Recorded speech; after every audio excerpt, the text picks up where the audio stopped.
მოგესალმებით, მე ვარ ექიმი მიშა გაგუა. ამ ვიდეოში მინდა გაგიზიაროთ ნაყოფის აორტის მარჯვენა რკალის შემთხვევა ჩემი პრაქტიკიდან. ეს დიაგნოზი მე დავადგინე ორსულობის 19 კვირის ვადაზე, ნაყოფის მეორე სკრინინგული კვლევის დროს. ნაყოფის გულის და სისძარღვების კვლევა გარკვეულ სირთულეებთან არის დაკავშირებული. სპეციალურ ცოდნას და მაღალი კლასის აპარატს მოითხოვს.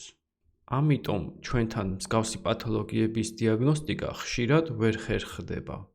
პირადად მე მიანგინეკოლოგ ეკოსკოპის და საერთაშორისო ასოციაციის თემატური ტრენინგების დახმარებით შესწავლილი მაქვს ნაყოფის გულის და სისძარღვების ზონოანატომია და პათოლოგიის ნაირსახეობები, რამაც ამ დიაგნოზის დასმის საშუალება მომცა. სურათებზე ჩვენ ვხედავთ ნაყოფის გულმკერდის ღრუს განივ ჭრილს, სადაც ჩანს გულიდან გამომავალი სისძარღვები და ტრაქეა. ნორმაში მარცხნიდან მარჯვნივ ჩვენ გვაქვს ჯერ ფილტვის არტერია, შემდეგ აორტა და შემდეგ ტრაქეა. ამ შემთხვევაში კი ტრაქეა ფილტვის არტერიასა და აორტას შორის მდებარეობს. ლიტერატურაში ამ სურათს აღწერენ როგორც U-sign. პათოლოგიას ჰქვია აორტის მარჯვენა რკალი და მისი სხვადასხვა ვარიანტები არსებობს.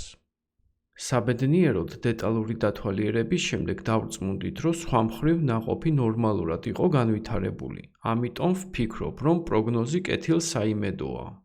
ტექნიკურად ნაყოფის აორტის მარჯვენა რკალის დადგენა ორსულობის 12 კვირიდან არის შესაძლებელი.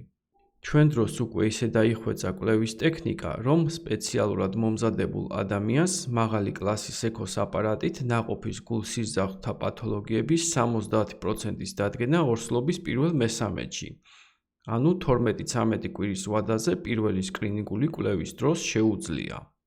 ვისაც დაგაინტერესებთ, ჩემ ბლოგზე გაგიზიარებთ ISOG-ის ეგიდით გამოქვეყნებულ იტალიელი კოლეგების ძალიან კარგ სტატიას ამ საკითხთან დაკავშირებით.